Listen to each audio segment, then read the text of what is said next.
In case you're interested in saving seeds, this is a perfect example. These chives have all grown up, and I'll try to get my hand as a backdrop. Look at all the little black seeds hanging out inside of this really dry flower from a chive. So what you can do is you can actually try and save these seeds. Just get yourself a little Tupperware, make sure it has a lid, okay?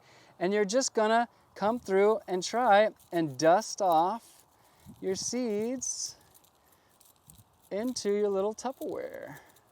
Look at that. I got 30 seeds or so out of one little starter, one little flower. And so if I want to save more, I just go and flip it in here and flip them off. Here we go. And then you can save these seeds. You can lid them up, and next season you can plant them, or if it's the right time in your personal climate, you can plant them right away. I'm going to save these for later.